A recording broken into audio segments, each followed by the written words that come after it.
শতাধিক যাত্রী নিয়ে একটি বাস নিয়ন্ত্রণ হারিয়ে পদ্মা নদীতে ডুবে যায়। মাত্র কয়েক সেকেন্ডের এই ভিডিওটি গোটা পৃথিবীর মানুষকে স্তব্ধ করে দিয়েছে। আমার মনে হয় এই কয়েক সেকেন্ডের ভিডিও কোনো মানুষ দেখেছে আর তার হৃদয়ের মধ্যে কম্পন সৃষ্টি হয় নাই, সে ব্যক্তি তার জায়গায় স্থির হয়ে যায় নাই, আমার মনে হয় এমন মানুষ নেই। কিন্তু এই মর্মান্তিক দুর্ঘটনা যে ঘটলো, এই হৃদয় বিদারক ঘটনাটি ঘটার দুইটি অন্যতম কারণ হচ্ছে, আমার যেটা মনে হয়েছে, আমি মনে করি আপনারাও আমার এই মতের সঙ্গে সহমত পোষণ করবেন, কারণ আমিও এই ঘাট দিয়ে, এই নদী দিয়ে একাধিকবার যাতায়াত করেছি। এক নম্বর কারণ হচ্ছে, দেখেন এত বড় একটি ঘাট, এত বড় একটি নদী, যেখানে প্রতিদিন শত শত নয় হাজার হাজার গাড়ি যাতায়াত করছে, হাজার হাজার মানুষ প্রতিদিন এই নদী দিয়ে, এই ঘাট দিয়ে যাওয়া আসা করছে, যাতায়াত করছে, সেখানে বিন্দু মাত্র কোনো সেফটি নেই। এত বড় একটি ঘাট, এত বড় একটি নদী, সেখানে যদি আজকে কোনো ব্যারিকেড থাকতো, প্রত্যেকটি পল্টনের সঙ্গে লোহার কোনো শিকল থাকতো, অথবা লোহার কোনো ব্যারিকেড থাকতো, আল্লাহ না করুন হয়তো এমন মর্মান্তিক দুর্ঘটনা ঘটতো না। দুই নম্বর কারণ হচ্ছে, অধিকাংশ সময় আমি নিজের চোখে দেখেছি, এই ঘাট এলাকাতে যখন বাসগুলো পৌঁছায়, তখন ড্রাইভাররা গাড়ি থেকে নেমে গিয়ে হেল্পারদের কাছে গাড়ি ছেড়ে দেয়।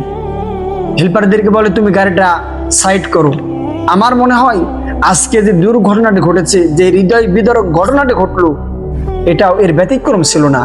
ড্রাইভার হয়তো তার গাড়িকে হেল্পারের কাছে ছেড়ে দিয়েছিল। আর কত এরকম আমরা দুর্ঘটনা দেখব ঈদের আগে পরে মিলিয়ে। আপনি দেখেন কতগুলো হৃদয় বিদারক ঘটনা ঘটলো। সান্তাহারে একটি ট্রেন লাইনচ্যুত হয়ে 9টি বগি লাইন থেকে আলাদা হয়ে গেল, সেখানে প্রায় শতাধিকের বেশি মানুষ আহত হয়েছে।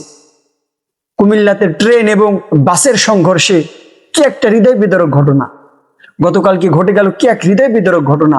এরকম ঘটনা আমরা আর কত দেখব, আর কত এরকম মানুষের মৃত্যু আমাদেরকে দেখতে হবে। সব থেকে বেশি অবাক লেগেছে, 11 বছরের একটি সন্তান, 11 বছরের একটি ছোট বাচ্চা তার মাকে উদ্দেশ্য করে বলছে, মা তুমি চলে গেলে, আমাকে রেখে গেলে কেন, আমাকে নিয়ে যাও।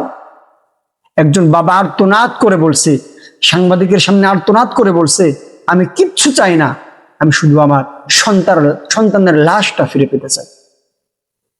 আপনি একবার ভাবুন তো, আপনার চোখের সামনে আপনার সন্তান হারিয়ে যাচ্ছে, আপনার পরিবার আপনার চোখের সামনে নিঃশেষ হয়ে যাচ্ছে। এই দৃশ্যটা কত বড় হৃদয় বিদারক হতে পারে।